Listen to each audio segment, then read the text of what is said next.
Hola jóvenes, bienvenidos a esta nueva sesión de trabajo en química general. Vamos a abordar en el día de hoy la parte teórica de la tabla periódica y vamos a iniciar con un contexto histórico. Ustedes ya saben que los contextos históricos son sumamente importantes porque nos ayudan a comprender cómo es algo en la actualidad, ¿sí? Durante el siglo XIX, muchos químicos, muchas personas que trabajaban en ciencias, vieron la necesidad de organizar los elementos que existían en ese tiempo, que no eran tantos como hay hoy en día, de organizarlos para poder describirlos. Las primeras clasificaciones que se hicieron, ustedes saben que cuando nosotros clasificamos algo es para poder estudiarlo, ¿sí? Y para poder hacer esa clasificación se utilizan criterios de clasificación. Los primeros criterios que se utilizaron fueron las propiedades físicas y químicas que tenían los elementos. Entiéndase por propiedades físicas, el color, el olor, la textura, y propiedades químicas es aquella capacidad de reacción que tienen los elementos.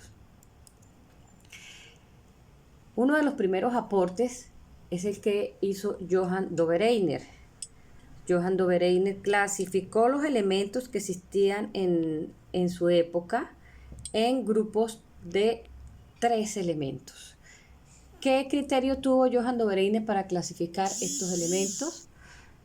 El peso atómico, lo que nosotros llamamos masa atómica. Cuando usted va a la tabla periódica y busca ese dato, ahí aparece como peso atómico, el peso atómico.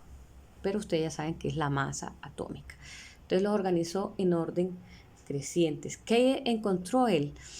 Que podía organizar esos elementos en grupitos de 3, a las cuales se le llamó triada de Dobereiner. Entonces, de tal manera que al promediar el peso de los dos elementos de los extremos, el del centro tenía el promedio de ese peso. Resultado de ese trabajo de él, queda algunos vestigios, que es el grupo 8B, como lo abordamos o lo hablamos nosotros en una clase pasada. Este es un primer ejercicio que se hizo, una nota histórica del trabajo hecho por Johann Dobereiner. Después de Johann Dobereiner aparece Newland en 1863. John Newland clasificó los elementos en grupos de 8, llamadas las octavas de Newland. ¿Qué criterio utilizó? Nuevamente la masa atómica. ¿Sí? Entonces lo organizaba del más pequeño al más grande. ¿Qué encontró Johann Newland? Que había cierta periodicidad, es decir, que las características que tenía el elemento 1 se repetían en el elemento 8. La del 8 en el 16, la del 16 y así seguir. Entonces se comenzó a hablar de Newland de periodicidad, se repetían ciertas propiedades. Entonces es importante el aporte que hace John Newland en 1863. Luego aparecen dos personas muy importantes. Dmitri Mendeleev, químico en Rusia en 1869, y Lothar Meyer en Alemania. ¿Qué hace Dmitri Mendeleev? Él organiza los elementos que existían en ese entonces, que eran 63 elementos, teniendo en cuenta la masa atómica, lo organiza del más pequeño al más grande, ¿sí? Ya se había descubierto la periodicidad, pero él se enfoca en las propiedades químicas. Les recuerdo la capacidad que tiene cada elemento de combinarse, por ejemplo, con el oxígeno que producía. Cuando se calentaba, ¿qué ocurría? Cuando se combinaba con el agua. Esas son propiedades químicas. Paralelamente, en Alemania, Lothar Meyer hace un trabajo similar. Organiza los mismos elementos, el criterio masa atómica del más pequeño al más grande, pero él se enfoca en describir las características físicas. es decir, las propiedades organolépticas, el color, el olor, la textura, su masa, su volumen, todas estas propiedades que son importantes que nosotros hemos ido estudiando poco a poco, se llaman propiedades físicas. Pasó a la historia, fue Dmitri Mendeleev, y en alguna bibliografía ni siquiera nombran a Lothar Meyer. ¿Por qué razón? Recordamos que en esa época no existía internet, no se comunicaban las personas como lo hacemos nosotros hoy en día. En forma individual, ellos hacen el mismo trabajo, uno enfocado en propiedades químicas, que fue Dmitri Mendeleev, y el otro enfocado en propiedades químicas, pero es el mismo trabajo. Pero quien registra su trabajo o le dan el reconocimiento a Dmitri Mendeleev. Entonces, por eso él pasa siendo la persona que propone la primera tabla periódica con los 63 elementos. Imagínense ustedes que Dmitri Mendeleev fue capaz de predecir las propiedades químicas de algunos elementos, que como fue el caso del galio, ¿sí? Fue capaz de decir, sin haberse descubierto el elemento, dejó un espacio en la tabla y decía, aquí va un elemento con X o Y características. Imagínense ustedes cuando se descubrieron esos elementos y casaron perfecto a lo que decía Dmitri Mendeleev, pues pasó a la historia siendo el que propuso la primera tabla periódica y tomó un renombre súper importante a nivel científico. Aquí está, esto es el escandio, el galio y el germanio, son 3 elementos que él predijo las propiedades químicas, posteriormente se encontraron y casaron perfecto. Además de eso, Dmitri Mendeleev fue la primera persona que propuso la ley periódica. ¿Qué dice la ley periódica? Que las propiedades químicas de los elementos de la tabla periódica son función de la masa atómica. Posteriormente, Henry Moseley, mediante estudios realizados con rayos X, él trabajaba estudiando la carga nuclear, descubre la importancia de los protones y propone que el concepto que se debe tener en cuenta, el criterio que se debe tener en cuenta para clasificar los elementos no sea la masa, sino el número atómico, que es la cantidad de protones. Eso hace que se reagrupen todos los elementos nuevamente y surja una nueva tabla desde los años 1912-1913, que es la tabla que hasta ahora nosotros estamos aprendiendo. Estamos hablando ya del siglo XX, ¿cierto? Esta es la tabla propuesta que nosotros conocemos. ¿Cómo está organizada esa tabla? Bueno, con Henry Moseley también se cambia la ley periódica. Es importante recordar eso.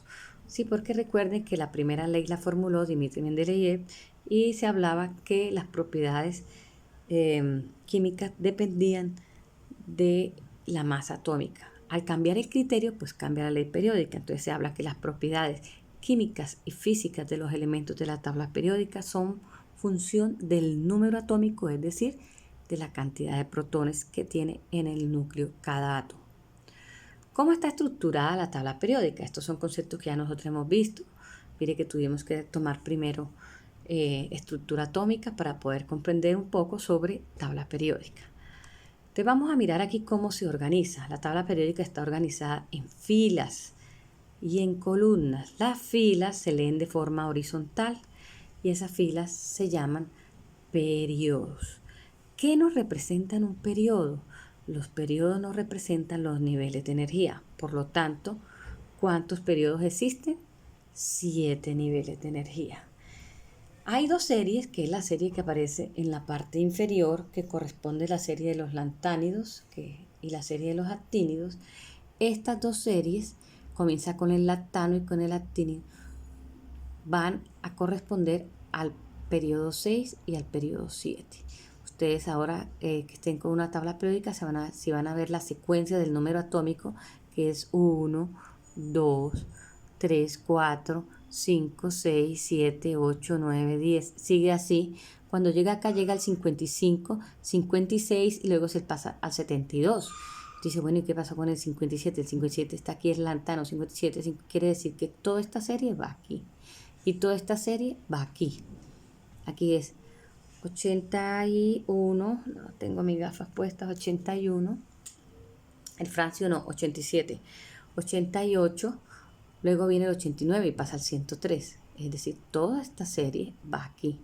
¿Por qué se coloca abajo? Solamente por cuestiones de espacio, para que este bloque, que es el de los metales, y este otro bloque que está aquí no se separe más, no es por más nada.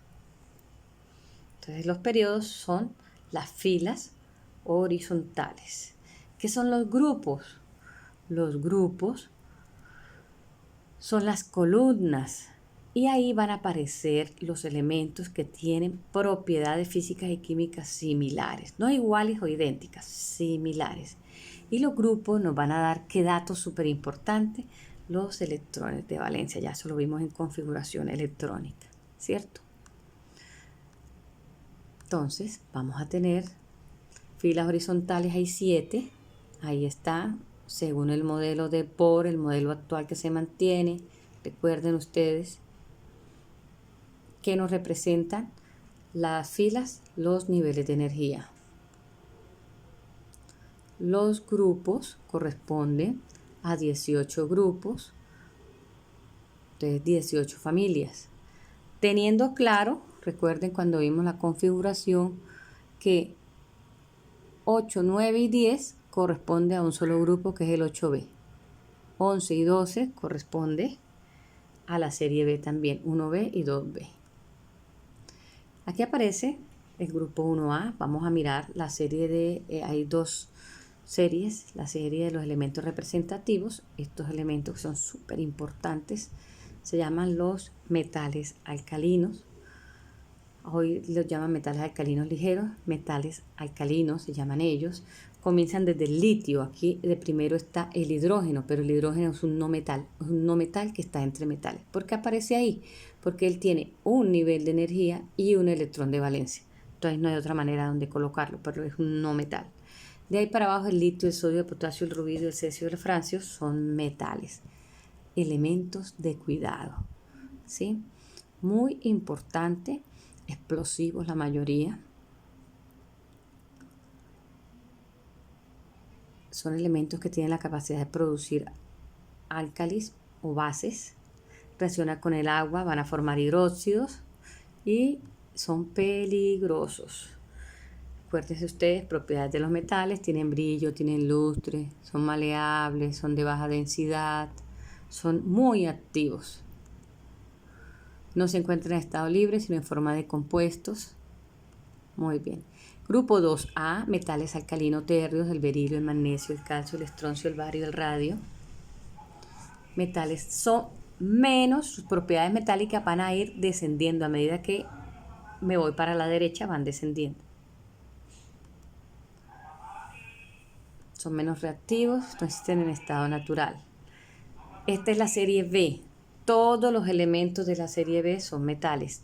Todos estos elementos, entre más se corran hacia la derecha, van perdiendo sus propiedades metálicas. O sea, entre más está hacia la izquierda, más metales son.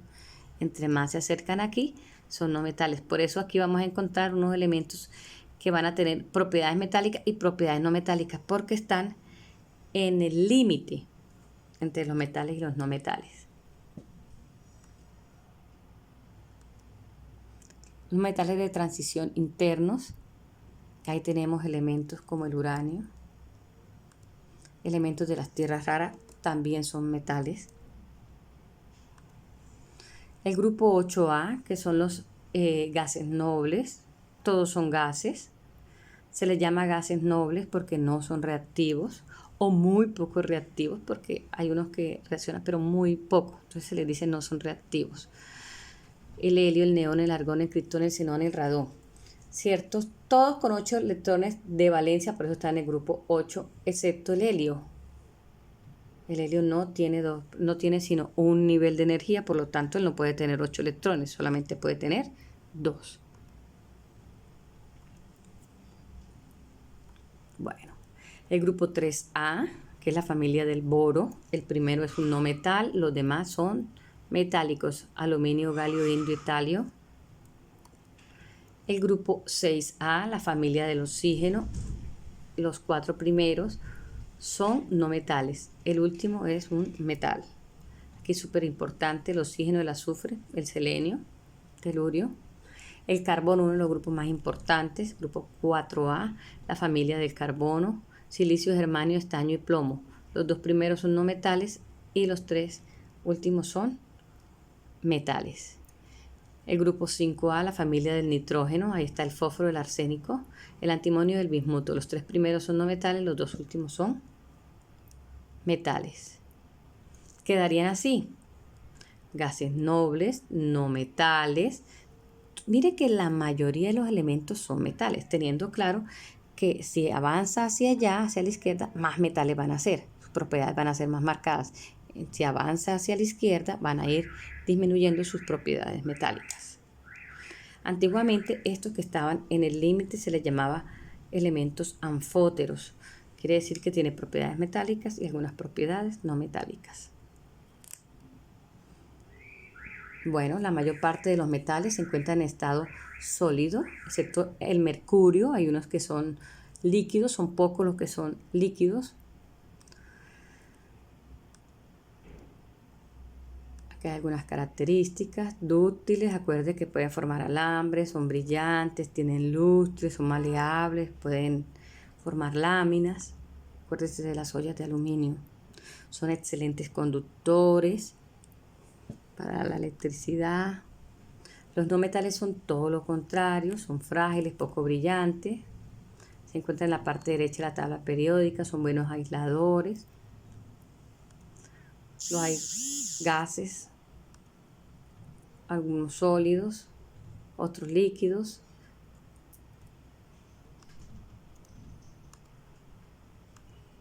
El yodo, que es súper importante, el azufre, el bromo.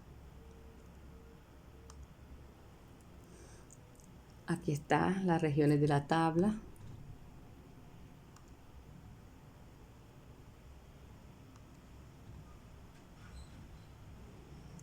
Bueno, aquí hablaba de la capacidad de estos de ser semiconductores. Aquí hay un error. Este es el boro, el silicio, este es GE, E minúscula. Nunca un símbolo nosotros no lo podemos escribir como nosotros queramos.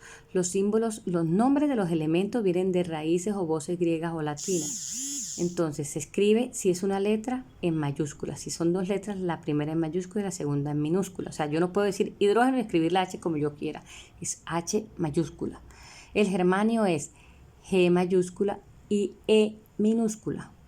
Arsénico, antimonio, telurio y polonio. Semimetales. Está hablando de las propiedades de esos elementos que se utilizan en computadores. Aquí vamos. El hidrógeno, ¿qué es el hidrógeno? Es un elemento no metálico. Ahí aparecen de rojo los metales alcalinos.